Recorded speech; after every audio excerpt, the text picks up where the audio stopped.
All right, welcome everybody. We're so excited to be back with Jessica Kung in the Phenomenal Landscapes Part 2. I want everybody to know that this is Part 2 and that I'm going to be adding some links into the chat box, and that the link to Part 1 is there as well for you to review that at another time. Before we get started, I'd like to ask everybody as you come in, please mute yourself, but definitely if you want to turn on your screen so we can see your beautiful faces, by all means, because if you have to look at us, we get to look at you. I mean, it's only fair. So a few things before we get started. Yeah, mute yourself. We are recording. We have this is Pollyanna. This is through Pollyanna, which is our nonprofit.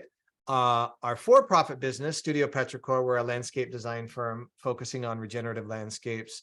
We'd like to believe or think, or we are the convergence of landscape architecture, permaculture practices, and restoration ecology.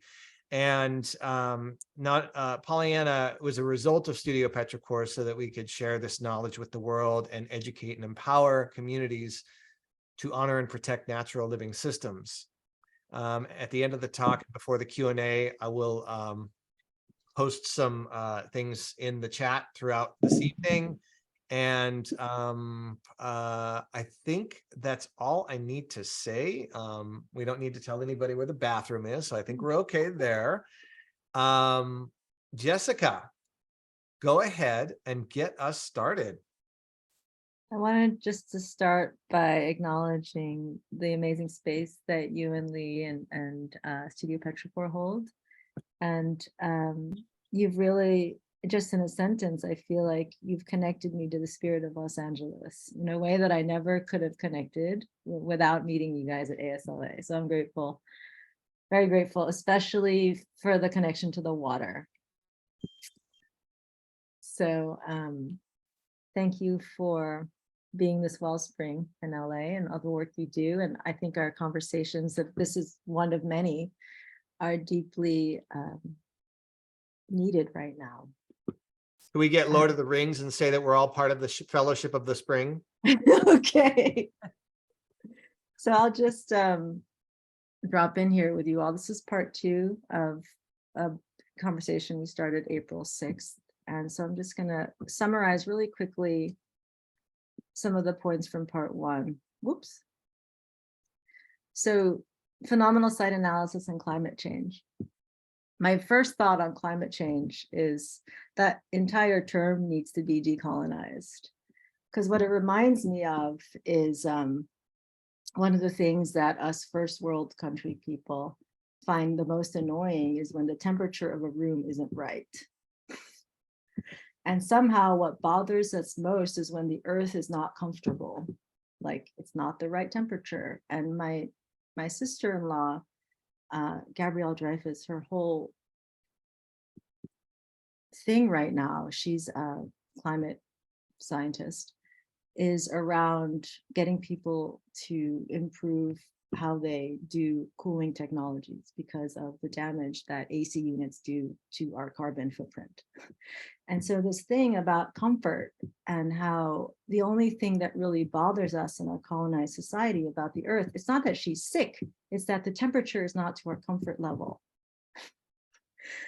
And it just reminds me of, if you talk about, instead of calling, the goddess is ill, like she's sick, we could just say she's sick. Instead of saying she's sick, we're saying, well, the part of her that bothers us is off.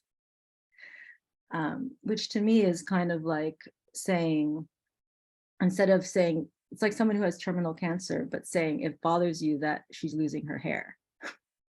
And it's like, how can we use a term that isn't so, I wanted to start just by saying that I don't even really like this term climate change. It's just not, it doesn't get to the root of the problem, which we're going to talk about today, which is simply that sustainability is unsustainable. And the key solution to stop climate change is not another laundry list of things that still frame the earth as a raw material to exploit less of in order to continue our extraction for longer. Because if you go into a checklist mentality, like for example, 10 key solutions to mitigate climate change, this is from the last talk. If you need a checklist, the checklist will never end. For us, the key solution to stopping climate change is just to listen to the earth. If you listen, you don't need a list because she's conscious. If the earth is not conscious, then that's where you can call it something like climate change. And so in terms of how phenomenal site analysis starts to address what I would consider the root of climate change is how do we stop objectifying something that is not an object? And so this is the slide that I wanted to kind of drop in on. So this is one that I glossed over in part one, but it's kind of a really huge one. And so I feel like I need to unpack that a little bit before we go into the case studies. And so colonization is a phenomenal meltdown of our structures of consciousness. It destroys things that we took for granted as a culture, as humanity, and we didn't realize that we had it until we lost it. Is when I look at what the colonizers did, what our ancestors did, what we've called progress in embracing industrialization and modernity. And the next slide, I'm just going to detail a little bit what that breakdown is and how we come to these 10 levels, which have become the core of what we're healing or reintegrating. And so the first systemic disconnect that comes from this meltdown, destruction of land, destruction of culture, they're in no particular order. I'm just starting with this one because this is the one that I started with as a yoga teacher for 20 years, is the colonization of the body through the dismissal of chi or prana or energy, whatever you want to call it. Something that was just a fundamental part of Asian culture, Indian culture, cultures all over the world. And it was really foundational to my research at Yale in terms of how chi informs the built environment of non-Western spaces. And so an example of the dismissal, you can just go to the Wikipedia article, where this is just from Wikipedia. Believers of chi, okay, I'm a believer of chi, describe it as a vital energy, the flow of which must be balanced for health. Chi is a pseudo-scientific, unverified concept. Okay, that is so offensive. Chi is the foundation of Chinese culture. Prana is the foundation of Vedic wisdom.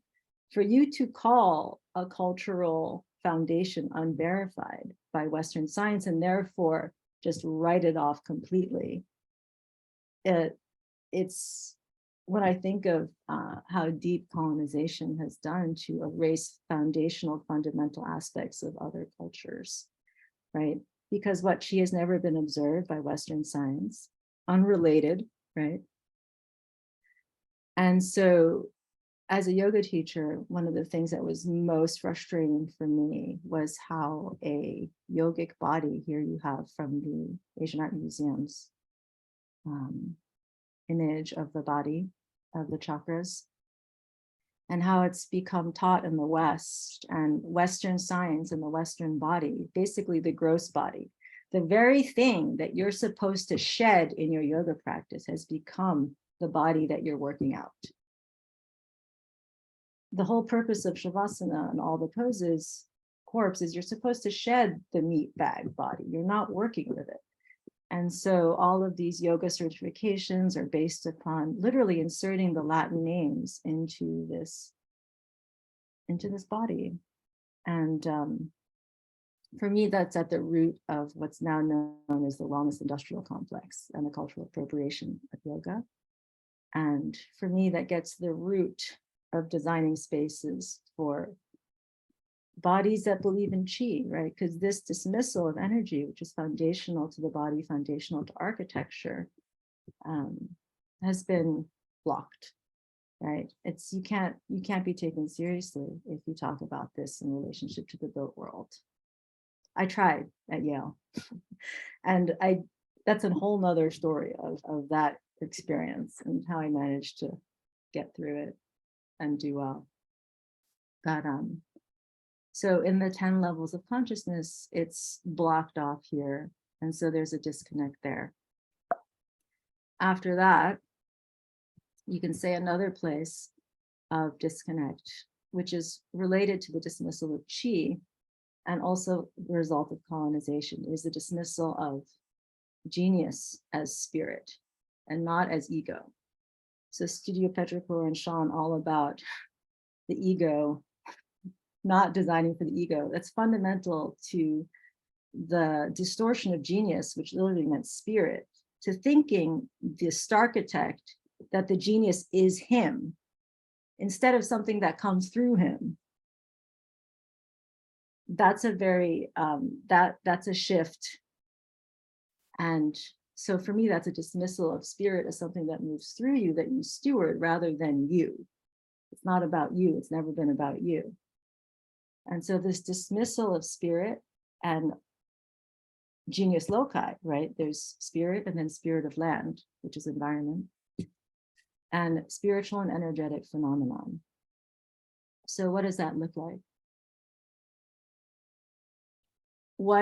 Whenever I speak with indigenous elders or other shamanic practitioners, the fact that the land has spirit, the rock has spirit, the earth has spirit is just a given. It's not something that it's common sense. And then it's simply not acknowledged as a fundamental ground upon which we build or even relate to the built environment. And yeah, I can say a lot more about that. So that is this level here. And so beyond the body, you have the auric field, which is also denied by Western architecture and science. And then you have resources, which I'm describing as spiritual resources, ancestral resources, genius loci, spirit of the land. Those are all just considered in the colonized worldview, something that is not even considered relevant in a design process. And so those have been cut out of the equation. Systemic disconnect, body and environment severed. And then the one that's most destructive of all, which I would say is the erasure that underlies climate change, is the severing of environment and cosmos.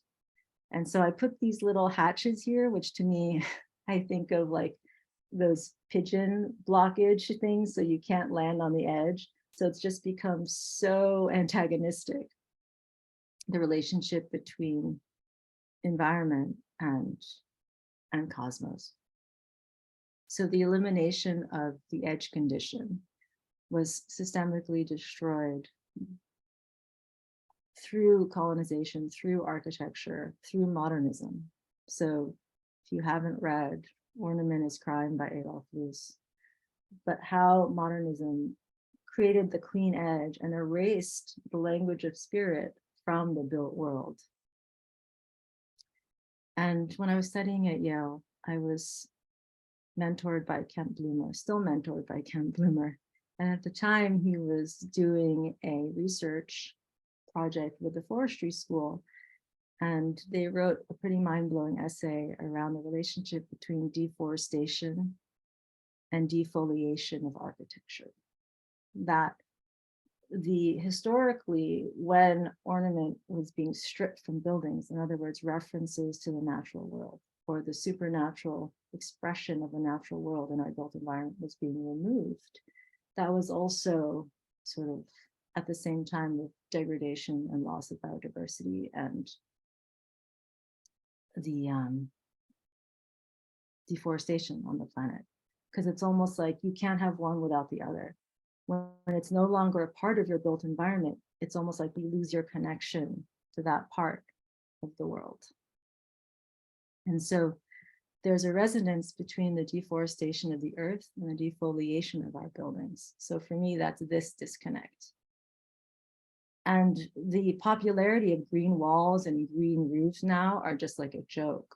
Like they have their problems that I've heard Sean and Lee talk about as well, but you don't literally put nature on your buildings. The whole point is that it's supernatural. It's an abstraction and expression of the geometry of nature, which allows the building to transcend the built form to reach the cosmos. And so here you have just an image of defoliation, climate destruction. And this is when I Googled ornament domes on Pinterest. So all different cultures of cosmos. So ornament comes from the Greek word ornare, which means cosmos. And it is not pointing to cosmos, it is cosmos. It's a cosmic consciousness. And so this severing is, I would say, part of, you could say, the conscious or the relationship between sight and psyche that, for me, is one of the underlying causes of the environmental crisis that we're experiencing right now. And so our work is very much about healing that at a root level. And so what happens when you sever all of these things, environment and cosmos, body and environment? You get, I call it systemic isolation between each level of consciousness. So everyone's kind of like siloed. And this is a really, really big problem in higher education. So around 2016, 2017, Yale had a think tank where they brought in all the different departments. And I know about this because Kent represented the architecture department. And they were basically like, look, we're having a crisis in institutions of higher education, which is that the physics department can't talk to the sculpture department. You know, all the different departments are so siloed, we don't know how to communicate anymore. And there's an inability to understand each other's language. And I think this is pervasive in our society. When I work with companies, corporate culture, it's almost like one department can't talk to another. And so there's a widespread, I can say, culture problem and a widespread inability to navigate different dimensions of consciousness or communication. And so the common solution is to build bridges. And so you get these really clunky, very resource inefficient programs, departments, think tanks, conferences, panels that try and build really ineffective bridges between departments, environment, body, breath, whatever, physics, architecture, sculpture. Even the sculpture department doesn't necessarily talk to the painting department at Yale. It's kind of funny. And so what I learned from Kent during those years, because what he did was he went to that conference, that summit at Yale, and he was like, well, instead of building bridges, why don't we just go back? Why don't we just bring back the curriculum of the quadrivium of Plato's Academy before everything split, right? Instead of trying to build bridges, because Humpty Dumpty fell off the wall, the egg is broken. Instead of trying to glue the egg back together, you can just go into a time portal and go back to a holistic consciousness. And so Kent planted that seed in me almost 7, 8 years ago. And that's sort of been what we've been working on. Is I don't really call Make Conscious an interdisciplinary approach. I call it a proto-disciplinary approach, which is before the disciplines even split. You can just transport your consciousness through meditation, through study, through embodied practices, and have a holistic, integrated knowing that is integral, right? So before we became siloed, we were whole. So very much drawing on Plato's Academy, the quadrivium, the trivium. For those of you who don't know what that is, it's the origin of the 7 liberal arts, which is the origin of the Western education system. Merging that with the Eastern traditions, indigenous wisdom, the Vedas, yoga, Taoism, Confucianism, Buddhism, And so what we're going to do today is I'm going to show you some examples of phenomenal site analysis, phenomenal process, and talk you through a phenomenal data set, which is this, right? And go over these two Chinese words, xiang and li. So li is, you can say it comes from Confucian, Buddha, Taoism, is the first of the ancestral arts in ancient China. Right? So li means rite or ritual. So the first of the ancient Chinese arts, Asian arts, is ritual, ceremony.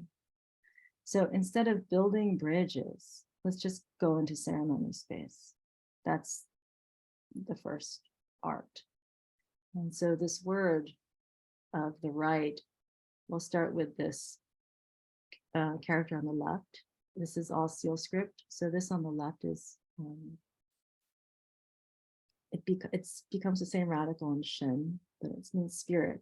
And it's, you can say it's the heavens, the sun and the moon, and this channel, which is you're channeling the sun, moon, and the heavens and the earth and connecting them.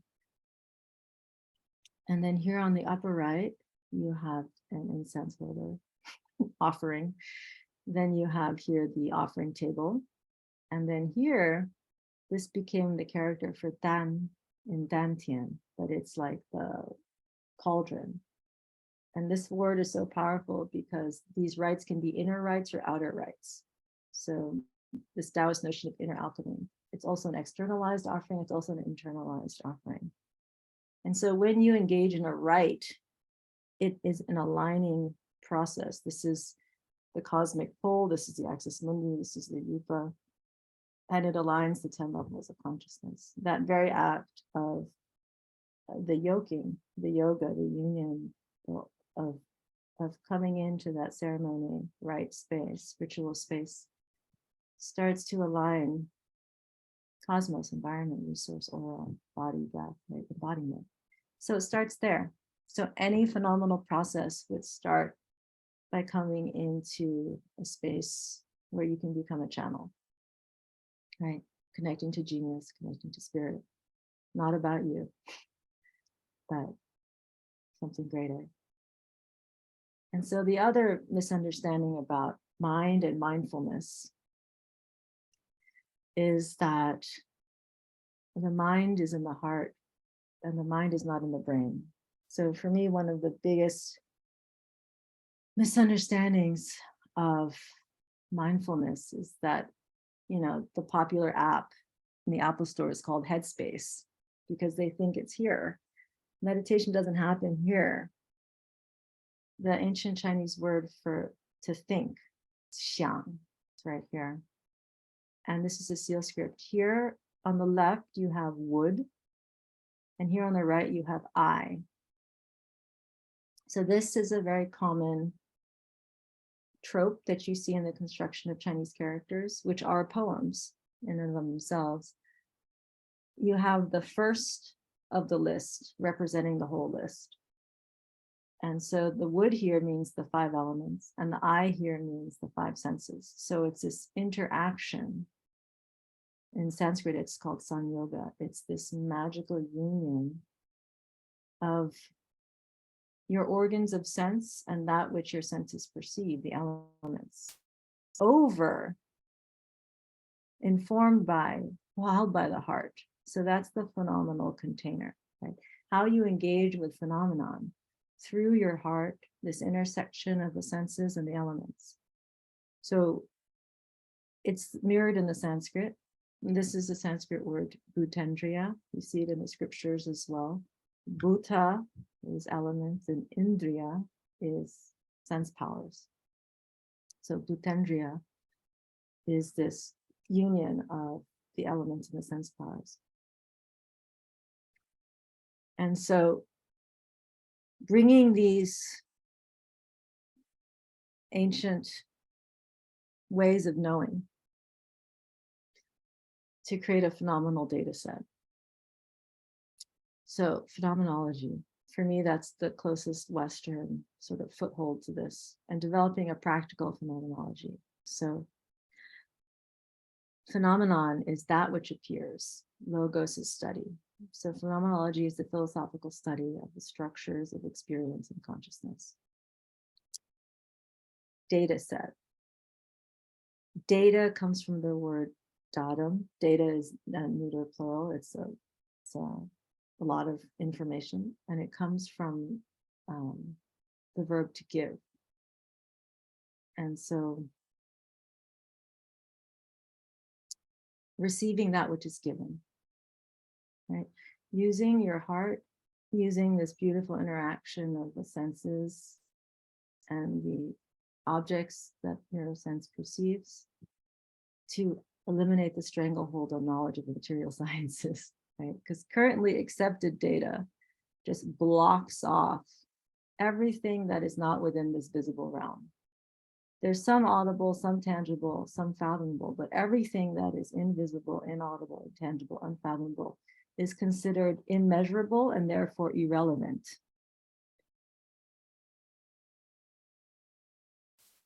And so we're sort of flipping that script.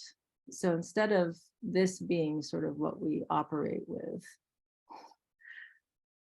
balancing out the equation, receiving that which is given, rather than this very Western approach, which is taking.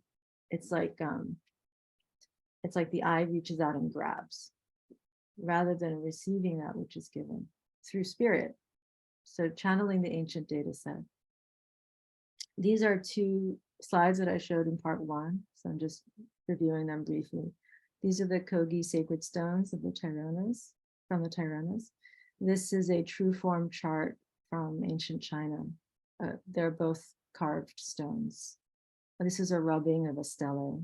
And you can see these are speaking the same language. Or when I look at these, I see receiving that which is given. They're ancient data sets about the land, about the pathways of the land. So a true form chart in Chinese is Zhenxing. A true form can apply to a deity, an icon, a mountain, a purified self, an internal organ. It denotes the original shape something has as part of the Tao, the inner, the invisible and formless quality of an entity, in contrast to its outer, visible and concrete attributes. And so when we industrialized, when we modernized,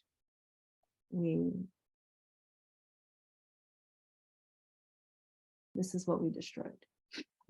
We stopped seeing the value of having that in our built environment. So last piece of vocabulary, and then I can jump into some case studies. A lot of my research is grounded in the work of Louis Sullivan, and rereading his famous motto, form follows function, which is an oversimplification and reduction of something which is much, much, much greater. So consciousness effloresces, robots iterate. So this is probably, I think, one of the most important texts that have informed my work, and which I really wanted to share with you guys, Sean and Lee and Studio Petrichor. So you should get this book. It's Systems of Architectural Ornament. He died and didn't publish this yet, so I have one of like the few originals of this. And he describes his process of designing architectural ornaments. So Louis Sullivan is one of the founders of modernism, one of the great architects. He founded the skyscraper, early skyscrapers. So he wrote, the germ, the seat of power. Above is drawn a diagram of a typical seed. I'll just skip to here. The germ is the real thing, the seat of identity. Within its delicate mechanism lies the will to power. The function, which is to seek and eventually find its full expression in form. So that became form follows function. He coined that in a later text, which he published. This was written before that. The function, so he's describing a seed and the germination of that seed. The function, which is to seek. So there's seeking. The function seeks and eventually finds. There's seeking and finding. It's somehow we just lost the seeking and finding. It just became form follows function. Which is to seek and eventually find its full and then expression in form. The seat of power and the will to live constitute the simple working idea upon which all that follows is based, as to efflorescence. And so this idea of organic growth and not just iterative. And so in our design process, in our conscious process, it's grounded in this will to express. Your creative energy is the seed. And it's not a robot that copy pastes or iterates. It's efflorescing. It's within your consciousness. The 10 levels effloresce. And for me, if we can deepen the reading of the founders of modernism and rehabilitate the iterative design process into a design process that effloresces, I think that could significantly help the planet. If we can design the way nature designs. And so Louis Sullivan's Awakening the Pentagon, I call it consciously seeding function, stewarding form. He calls it fluent geometry. And so this is how he designs his ornament. If you look at his amazing buildings, there's a piece of his ornament in the Met in the American Room. So you see, he starts with the Pentagon and then how he awakens the Pentagon, right? This is the efflorescence of the Pentagon. And you can see it's a germinal energy, considered a container of energy upon which a germinal liberating will is expressed within the Pentagon. And so you can see how this bridges the environment and the cosmos. This is a supernatural expression of the environment within the built form. And Kent said that, just to coin his phrase, the elimination of this training from architecture. You are no longer required as an architect to know how to do this. You can be past the AIA exam. They took ornament off of it. And for him, the elimination of this curriculum from architecture school has created what he calls dead on arrival architecture, right? You've eliminated the soul from the building. You are now allowed to build without the building having a soul. In fact, that's encouraged. So yes, here we go. The Sanskrit, when I look at these Western paradigms, the Sanskrit word that comes to mind is parinama. So parinama is a Sanskrit word for transformation, and pari means around, and nam means to bow. So we get the word namaste, namaskar, name from nam. But the Sanskrit word for transformation is this humility. It's you bow over and over again. And to me, it looks like you're seeding over and over again. You bow, you seed, and then you get back up. And it's this constant prostration over and over again that leads to the transformation, or this seeding of function, stewarding form, transform. Yeah, so those are some, you can say, rereadings of the canon to give us the language to talk about this process. Phenomenal process. Listen, transform, activate. Many of you have heard me speak about these, and many of you have practiced many of these with me. And so I thought I'd share just 4 case studies. Subtle body mapping, the Phenomenal Valley Project, pieces of our mountain garden in San Francisco, and the project, which is definitely the forefront of my consciousness right now, which is our work with the Metropolitan Museum of Art to reseed consciousness. So it all started with the subtle body. And so my first phenomenal maps, I'd say, started in 2003. And these are my little yoga postures that I drew along with my thesis on yoga and the expression of architecture. So this actually, I went along with my paper, and I drew these 10-foot pieces that ended up getting pinned up in the school. And this is the drawing that went along with my thesis. And what it is it is a documentation of the daily ritual and how through the accumulation of postures and glyphs, a landscape arises, a phenomenal landscape, right? So this is, each posture is a breath, and these are 5 days, this is a week of my body moving in space and time. And so I just drew it out, and then it moves horizontally through time, and then extrapolates and grows, effloresces organically to create a landscape of practice, of embodiment, of breath, of aura, of consciousness. And when I look at these drawings now, I'm like, oh, now I'm like building work, but these drawings are the seeds. And I spent about 10 years making these drawings. This is Potala Palace. This is like a 15-foot mural. And the entire Potala Palace is made out of postures of the body, expressing the different elements of the built form. And then this subtle body map I made, this is also about 9 feet. I took these off the internet. I don't want them on the internet anymore. So don't take screenshots, please. I'll go through them really fast so that nobody can. But I wanted them to be like unexplored. I didn't want them to end up just being consumed. So this is a chakra map, but it's also made of the nadis. It's kind of like a cosmic portrait. It's an ancient city. And so I just revisited it today.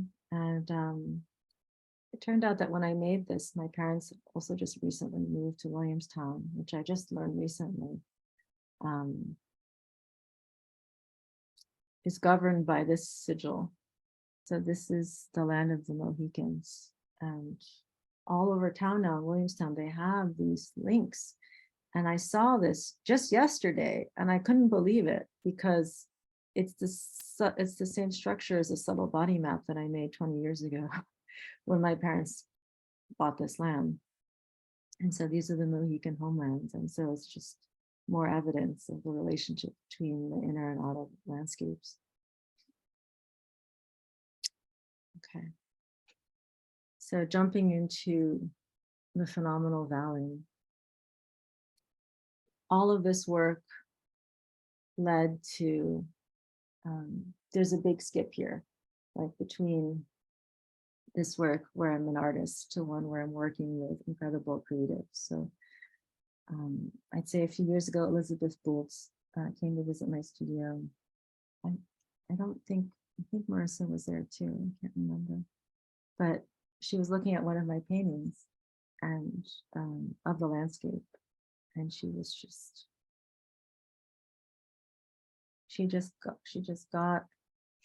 got it in terms of how what I do now, collaborating with landscape architects like Marissa and Elizabeth and Sean and Lou, is a continuing expression of that seeking of form, of how can we take this energy and find ways for it to find its way into a built expression. And here's another, you can say, story of the land. So about, say, 3 years ago, Make Conscious was invited to do a phenomenal site analysis of a 33-acre retreat center in Northern California. So the whole project scope, we did a lot more than just what I'm going to show you now, but I'm not able to show you like the details of the land because it's private. So we did a land healing. We also did master planning.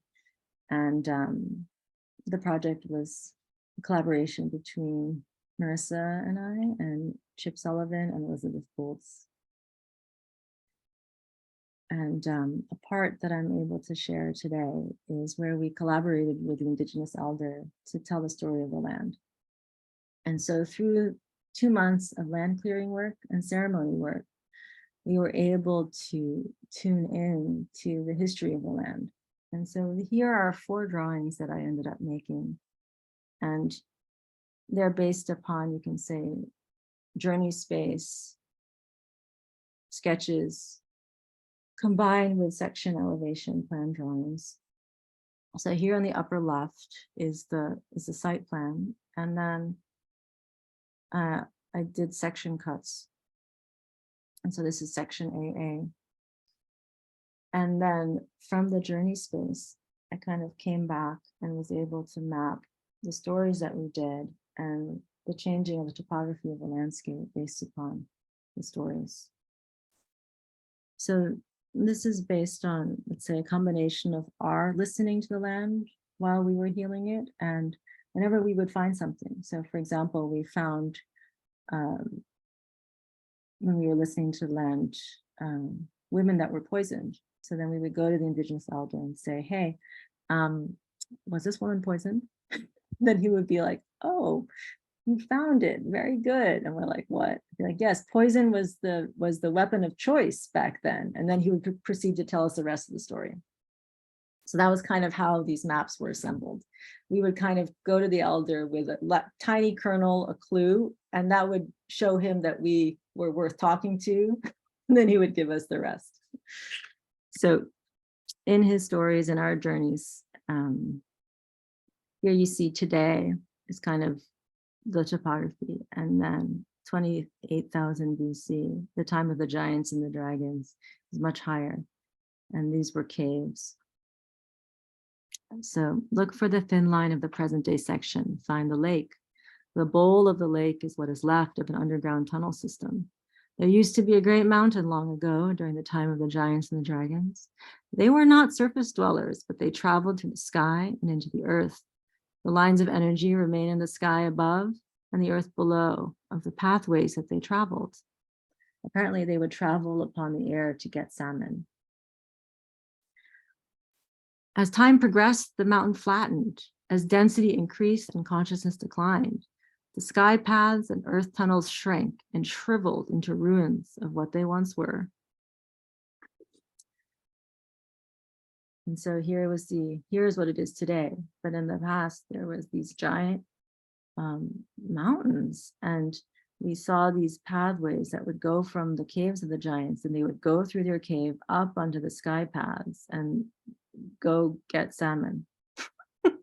And then they would also tunnel into the earth. So 30,000 years ago, the giants and the dragons. And then, so this is the mythology of the peoples there. And then they descended from the giants. And then they became the indigenous tribe. And so the landscape it became denser, right? It became more compacted. And it went from this type of, I guess, supernatural existence to what he called indigenous medicine. And so we go from the time of ancient wisdom to the time of native medicine. So here I took a section cut through the land here. And then here is one of the sacred mounds at the middle of the land and the tree circle here. So I centered this section on the tree circle here, section BB, indigenous medicine, native medicine. So 1000 BC, the giants evolved into the indigenous tribes of the land. Their supernatural powers evolved into a deep knowledge of earth elementals and the creation of medicines from the land. Clay medicine and stone medicine were practiced on the land.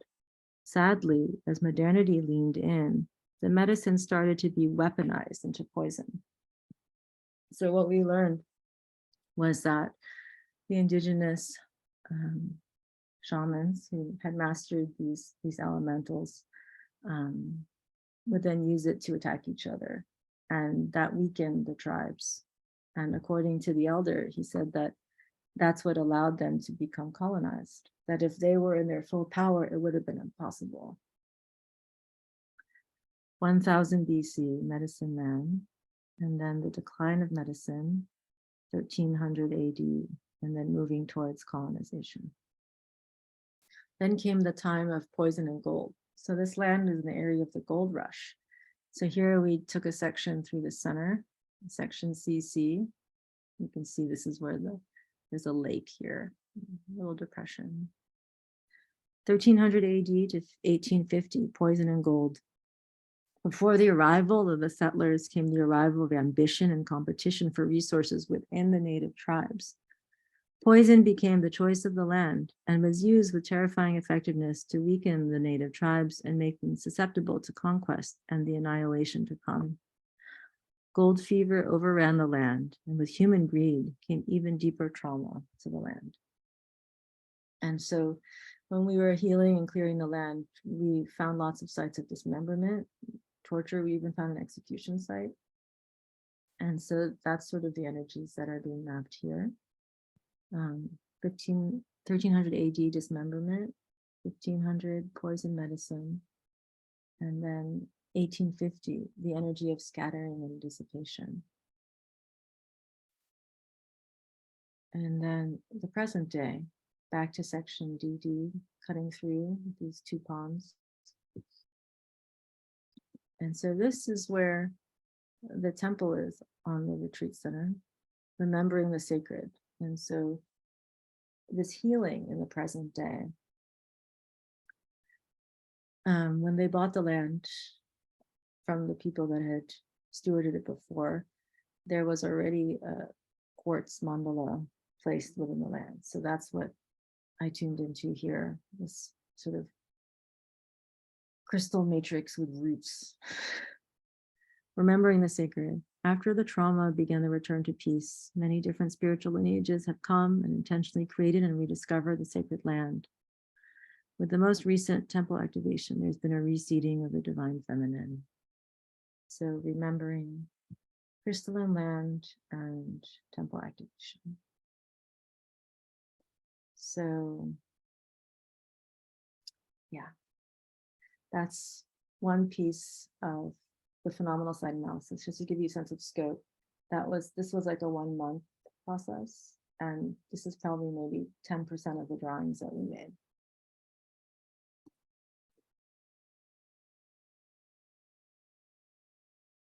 This is sharing with you an activation. So rather than take you guys through a whole listen, transform, activate of a single project, I'm just sort of showing you clips. This is a mountain dragon garden in NorCal. The scope of this project is phenomenal concept design, design development, construction documents, and also art activations and installation. So the team is myself, Marissa, and Elizabeth. And so it started with this phenomenal sketch. So connecting to the spirit of the project. And so we had a phone call with the client, and it came through that there was a dragon coming out of the mountain, and it was these ancestral mountains from their back. And so this is the first call. And then I did this 5-minute sketch.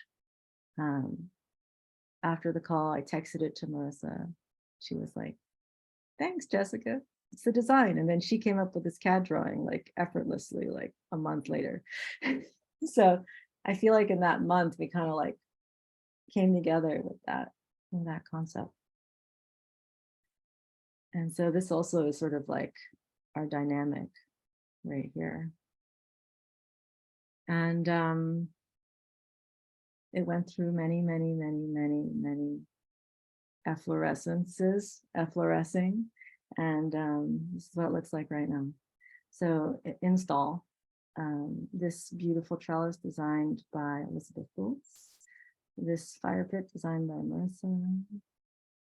And this is the dragon spine that comes through the garden.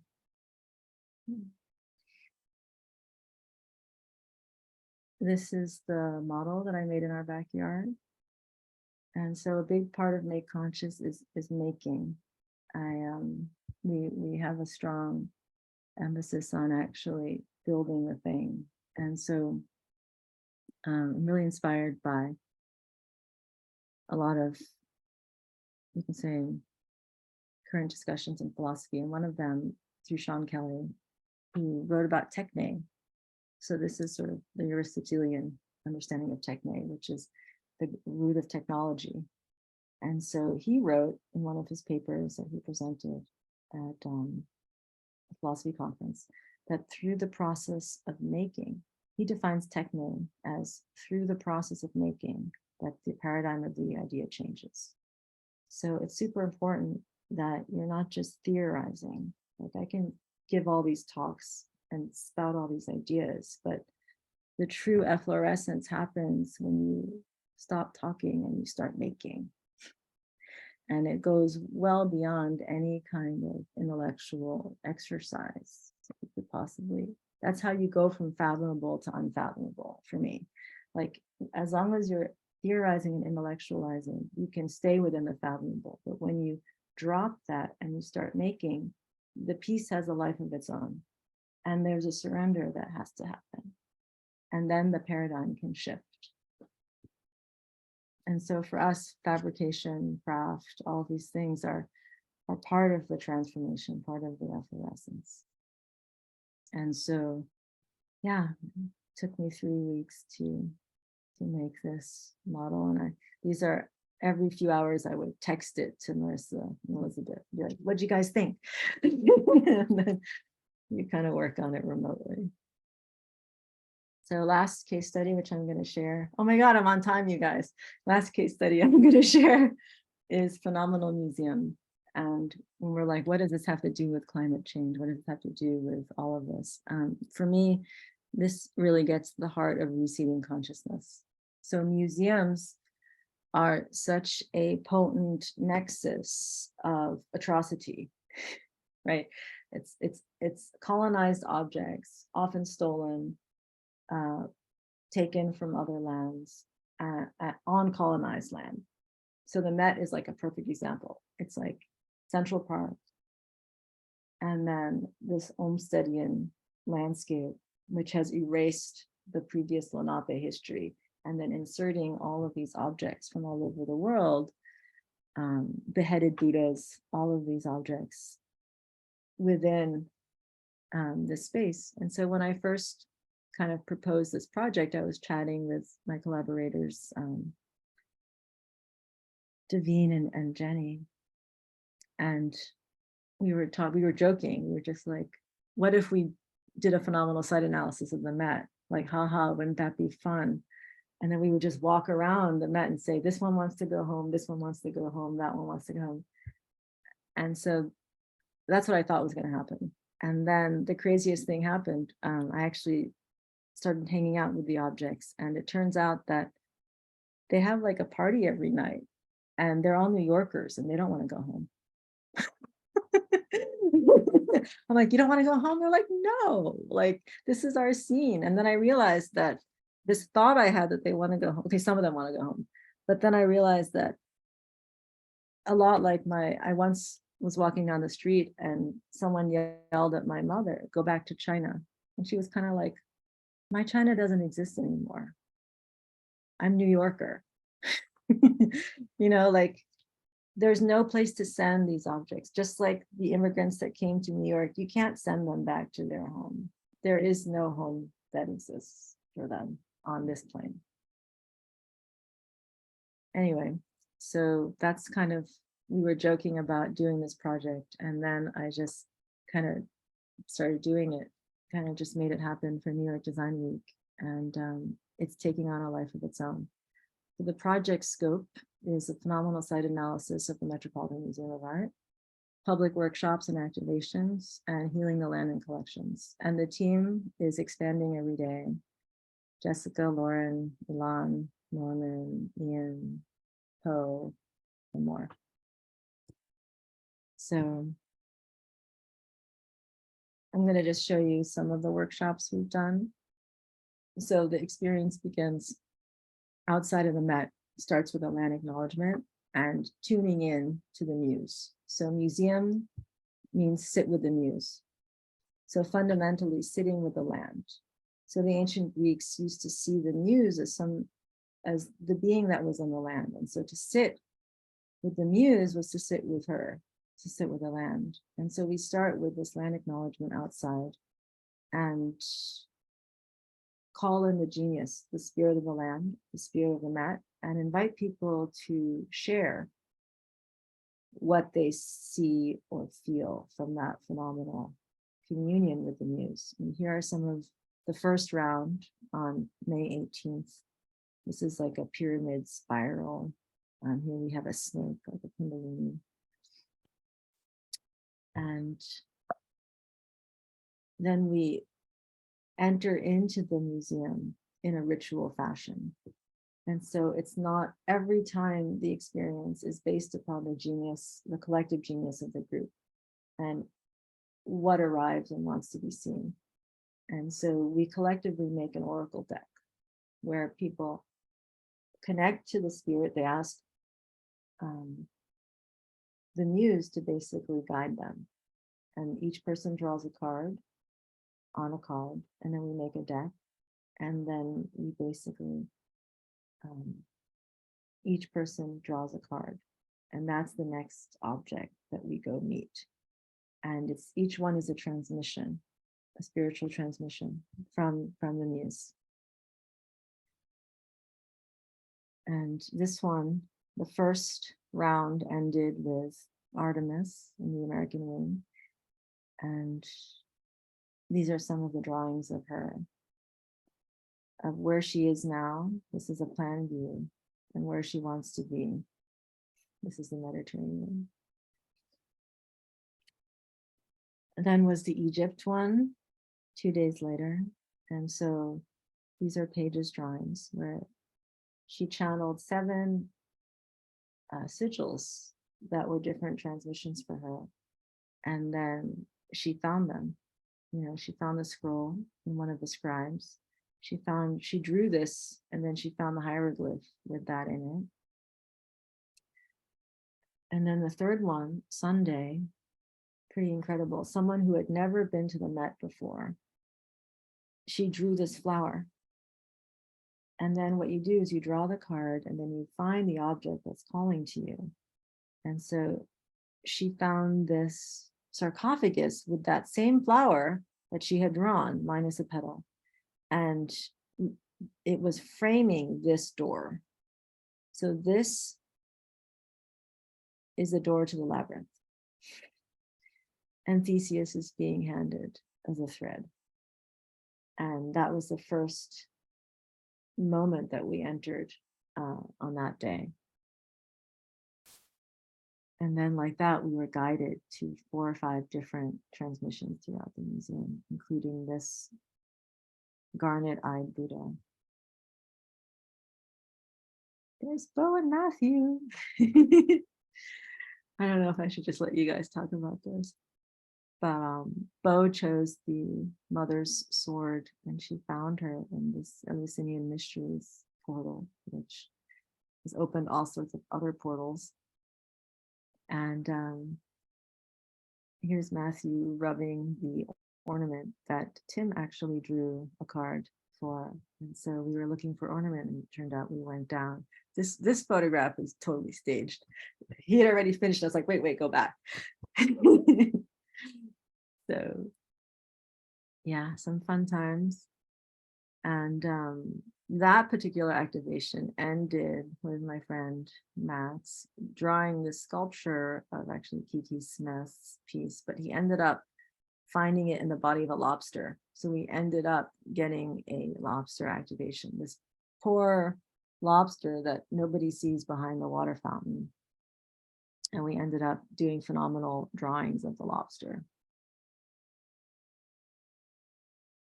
And so here is the beginnings. This is quite an ambitious project. I'd say this is the beginning of a phenomenal site map of the ritual activation of the Metropolitan Museum of Art.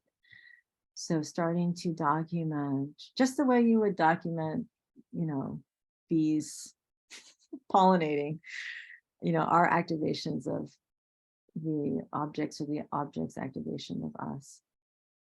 And starting to map the pathways as we start to allow our consciousness to reintegrate to the stories of these,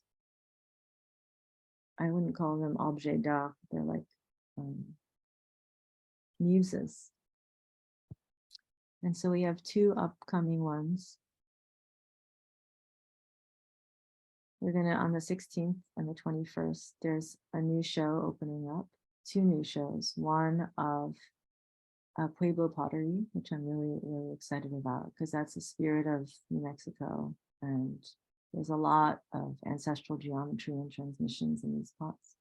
And then early Indian sculpture, tree and serpent and Buddha. So those are coming up. And just to end with, why are we doing this, right? It's to remember the seed germ. I'm thinking back to Louis Sullivan. And each time I go through the Met, it's like I'm reseeding, we're reseeding what was erased. Like the objects may have been displaced, but as we re-engage through ritual, through a phenomenal process, we're reseeding ourselves, we're reseeding culture, we're reseeding cosmos. And the reason why I presented this piece at the New York Design Week is, for me, this is the heart of design. Like, we need to break from the current postmodern, don't know, we're rehashing a dead body design, to let's go back to this regenerative soil of cosmos. You cannot regenerate the planet without regenerating consciousness and cosmos. Thank you. Oh my God, I'm on time. It's 8:05. Well, wow. Thank you so much for that. I'm sure there's a lot of questions. I just want to acknowledge a few things that stood out for us, especially the techne. Is that, am I pronouncing that correctly? Yeah, techne. You know, that idea that the true blossoming happens when we stop talking and start working, and thinking about, you know, our design work. And I get, you know, so caught up in my head. It's like, well, shouldn't all of the design be on the plans, and shouldn't we be able to hand it over and then they'd be able to build it? And the answer is hell no, not with what we do. Hell no. Because the planting design for me is finished when I'm done placing the plants and they're planted. Meaning the design that I put together is a plant community that they're in their general locations, and there's some kind of design there, but really it's about how these plant communities are going to come together.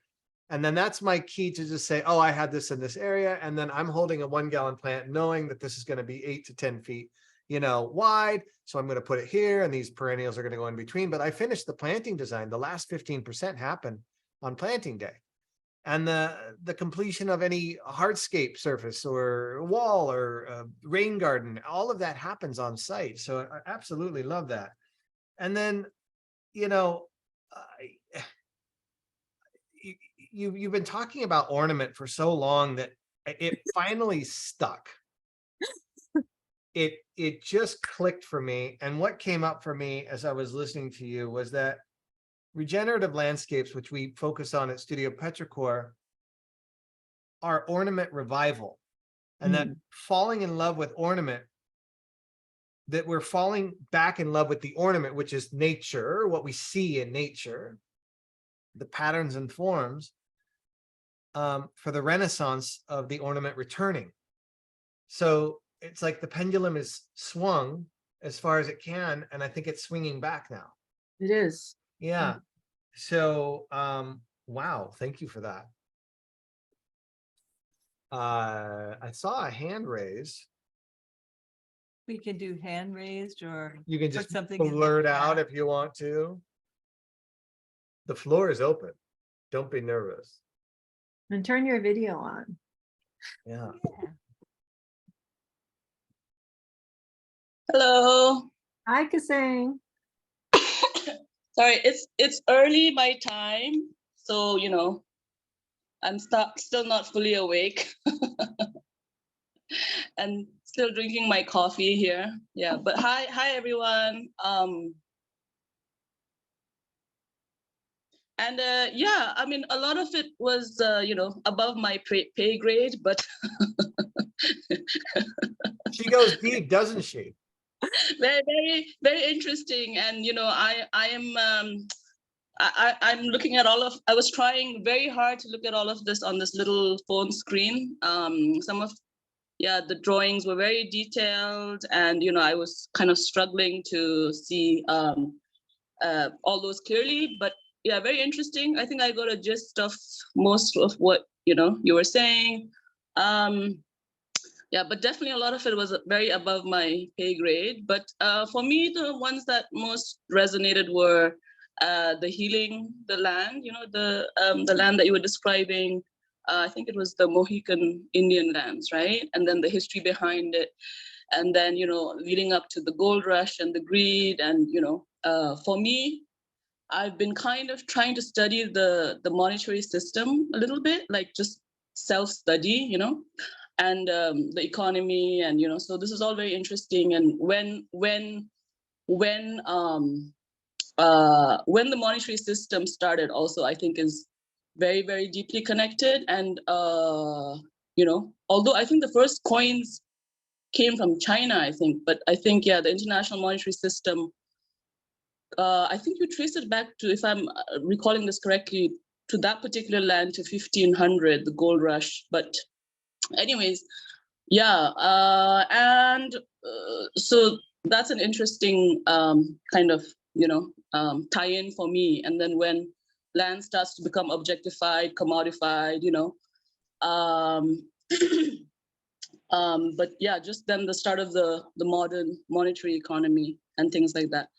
But what I was going to say actually is with this, no, I actually watched a video some time back during one of these COVID lockdowns, when we had so much time. And this always resonated with me, was that if the settlers had, instead of trying to change the Native American beliefs and to assimilate them, then we would be living in a completely different world. If they had, rather than trying to impose their ways and, their more rational thinking, logical, removed of a lot of the things that Jessica has described. So then we would today be living in probably a completely entirely different world, because that kind of Western imperialistic, colonializing, imposing at the risk of some very bad things, right? So then that actually transfers basically to the rest of the world, because I always put, when I use the word modern, I always put in parentheses or in brackets, I always put read Western because that is what it is. So, modernization is basically Westernization. But yeah, that was very interesting to me. And also the last bit on the objects at the Met Museum. Yeah. There is, for example, in Nepal currently a very big movement to return a lot of these stolen objects that are often stolen from communities that have been in relationship with these objects for, generations and generations. And then, so there's a big, it's called a Nepal Heritage Recovery Campaign or something. But anyhow, that's just my 2 paisas from Nepal. Nice to meet everybody. And I'm also trying to follow what Studio Petrichor does, and about, I think what I understood is like plants as ornaments, if I'm hearing this correctly. They're my ornament, that's for sure. I mean, yeah. No, I they're the ones speaking to me. Yeah, I love us. And yeah, I love I'm through with looking at stark gravel and concrete covered landscapes. Love it. I will try to follow the best I can. I want messy, ugly mulch everywhere, because that to me is the primordial ooze from where life can emerge and effloresce, if you will. Yeah, absolutely. No, that's very I resonated with what you just said. So I'm gonna jump off. I'm sorry, I don't really know how to do this. I haven't been on a lot of Zoom meetings. Find the red button at the lower right corner and hit end or leave, Hang or on. one of those two. Okay, let me see. So yeah, I've been more or less on retreat the last 3 years and 3 months actually. So this is probably my There she goes. I don't know. You muted yourself, I think, and turned yourself off. Does anybody else have a question? Or comment. I do. Jessica, we got to get together again. I want to talk colonization because you bring it up a lot, and I can't help but like go, where did it start? And I'm like going back to where algae and algae and fungi met and became lichens and started colonizing rocks. You know, I was like, where's the beginning of colonization? So I want to travel time with you sometime very soon. Oh, well, if we're going to talk about that, I'd Not say, tonight, though. I want to go to bed. well, the eukaryotes, when they became multi-celled organisms, or Let's when do it. Let's make a lunch date endocytosis, when at that lovely tea house we went to. yeah, endocytosis. I'm just going to say endocytosis, the first time one cell ate another cell. Yes, I love it. Like, who stole what then, you know?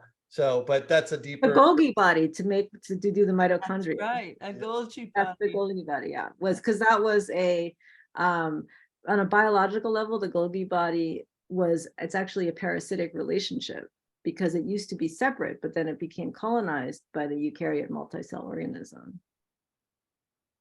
does anybody Anyway. else have any questions before we go? I'm not going to go deep tonight. I've already presented once today. I want to shut down. Jessica, I have a question. Hi, Hi. Natasha. Are you Hi. in Istanbul? I'm in Tangier. Oh my God. My question is about efflorescence and iteration.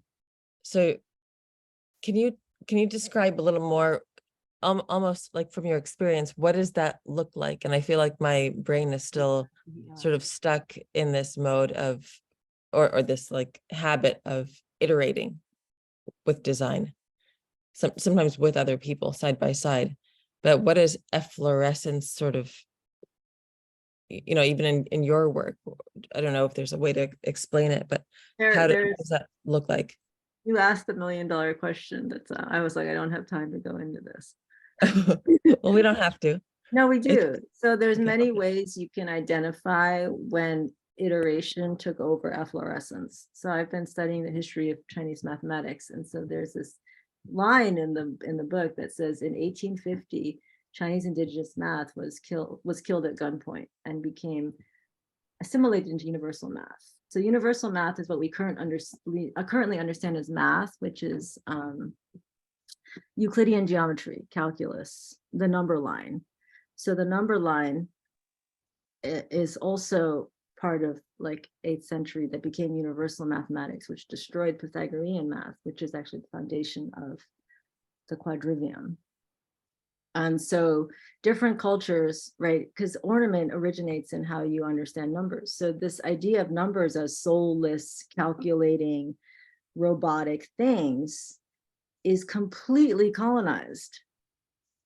Math was colonized.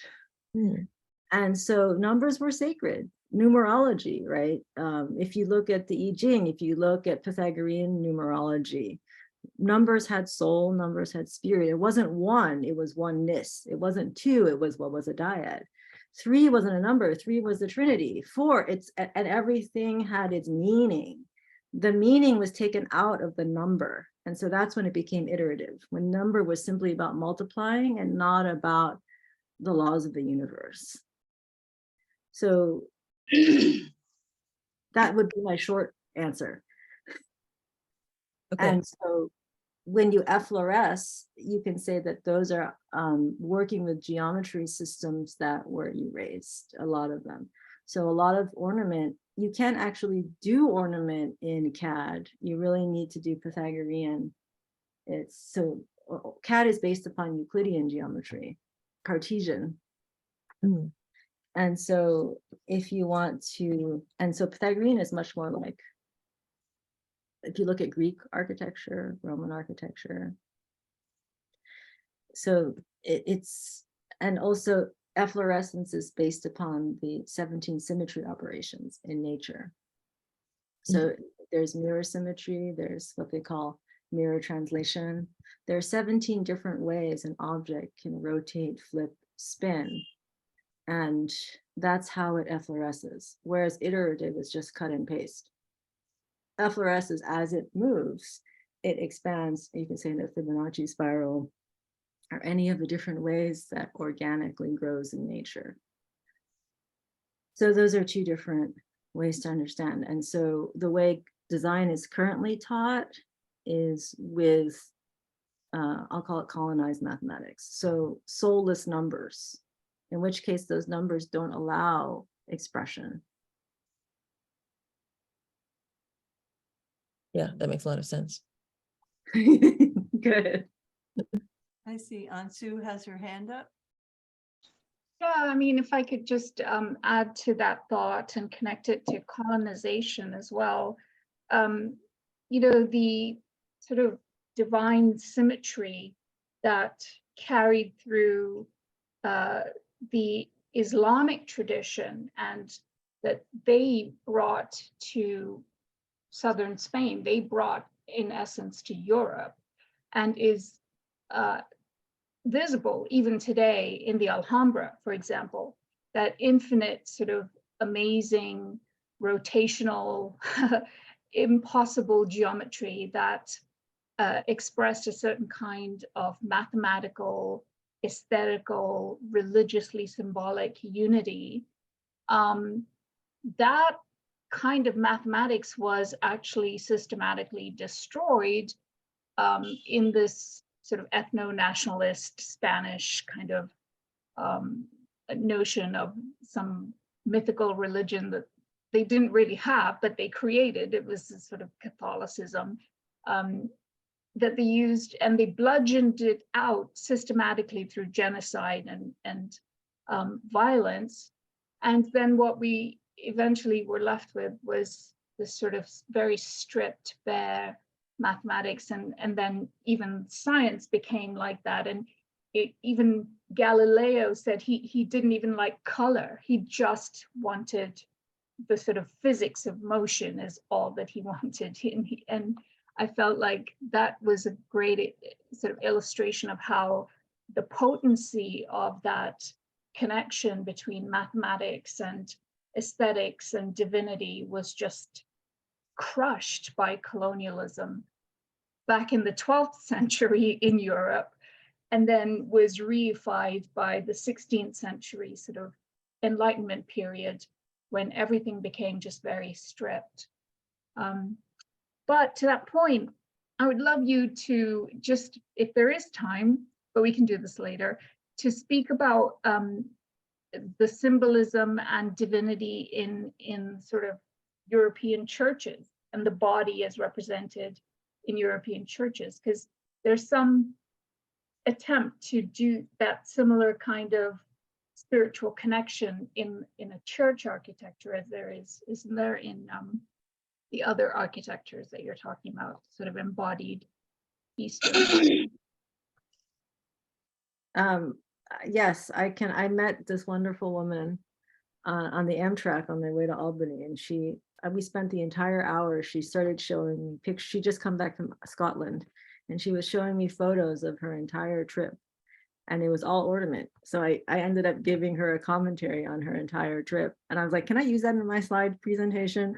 I didn't actually put them in, but I was going to, but I didn't want to go over time. But I can share some of them now because she showed me some amazing ornament in Scotland, and a lot of them are divine feminine, and a lot of them, we can do a comparison of the ones that were feminine or earlier pagan pieces, which the geometry actually goes down because it descends into the earth, like the chalice well. And then the later ones are ascending because they're masculine paradigm. So if you look at like pre-12th century ornament before the pagans were completely obliterated, the ornament still descends into the earth mother yoni. And then the Gothic is really much more of a patriarchal paradigm. So it's all phallic. It's all just shooting sperm to heaven. That's what they do. Remind me to talk to you about a comedy piece that I'm working on for stand-up. And I'm talking about, in a much more crude way, phallus in the landscape. So I'm actually gonna share that with her when we shut down here. Okay. Give her a good laugh. So does someone else want to ask a question? I'll pull up, honestly, I'm going to pull up the photos that I was going to share of the particular goddess paradigm one that she sent me. It was kind of mind-blowing. Where is it? like not in my phone. I'm thinking Uh-oh. of your math descriptions of the Euclidean and the efflorescing as right brain and left brain math, where we get stuck in that linear Roman grid that we're stuck in, and how ornament is a breaking out of that or return to nature. Yeah, well, what I love, thank you for bringing up, I think it's not so much right and left brain. I think it's more of this utopian view versus as built. So let me say more about that. It's a difference between what the Roman colonies are and what Rome is. So if you ever look at a Roman colony, they were actually able to impose their will on the colony. So it's all based on, you know, every Roman town has the decumanus and the, I forget the name, there's the name for the two axes. And they were actually able to do it. But in Rome, they completely failed. So Rome's fascinating. Rome effloresces because it's one failure upon failure of each emperor trying to outdo the other. And so you have this organic natural growth, which is just mind-blowing because they were not able to impose their will. But it's almost like, it's not so much right brain, left brain, it's just like heart. It's the eternal city. It's like it's out of the brain entirely. It's colonization and not. Yeah, it's, or the colonizer can't colonize itself. Yes.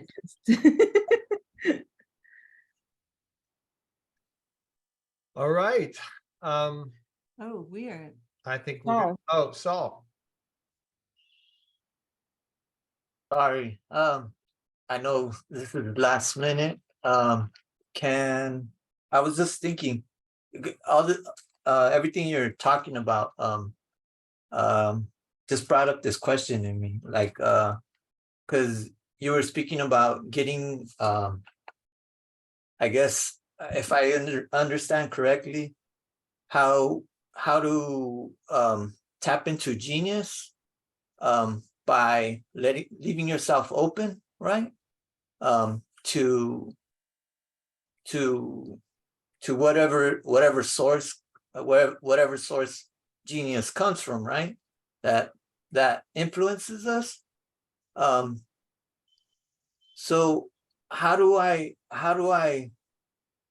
mean, is it possible to break away from the influence of like the modern capitalist suggestion or manipulation of ads and all the modern noise out there, whatever form it comes out in media, music, whatever, just whatever we're constantly fed. I guess I'm trying to ask is like, how do I know what's what, like what's been suggested to me and what is actually genius? What is actually what is that voice that I can actually tap into that is genius, that is from source, that isn't I guess, for lack of better words, isn't influenced by the modern capitalist system. Sorry, I know that's a lot. Saul, thank you so much for asking that. I realize that that's like a really missing link in this presentation, and you just hit the nail on the head, because it's the whole part that I skipped in this presentation, which was two things. The edge condition, or actually a lot of this work is developing boundaries, and very, very, very strong boundaries. It's like the 10 levels of consciousness right now is just one big gray blur. And part of decolonizing is actually recreating boundaries and protection around your soul, around your mind. And in our meditation practice, one of the things you do is you reconstitute the boundary around your brain, and you tell Instagram to get out. Like you have to actually sit with your consciousness, so you know, like, what you can start to tell what is you and what is not you. And that's the Vedas, they call it viveka, the wisdom of discrimination, right? So that's training in being able to tell. And that's not like a yes or no. It's starting to come more and more into sovereignty of what you are, your energy is, your voice is, and it's a process. The Sanskrit is sadhana, but it's this process of refinement through discipline and tapas in Sanskrit. It's like this heating element where you start to the best way I can describe it is it is like an alchemy, but it's also just like your consciousness is a tool that you're constantly refining every day. And it requires a daily vigilance that is no joke.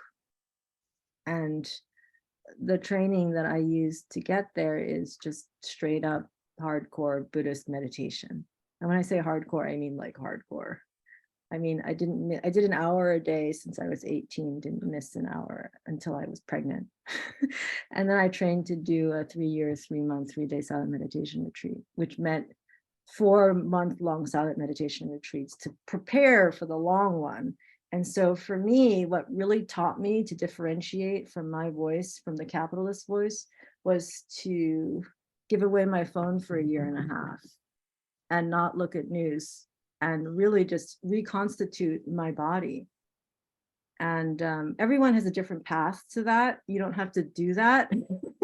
It's just, it's more of like understanding that, Saul, you hit the nail on the head. Like the way to get to genius is to detoxify the programming.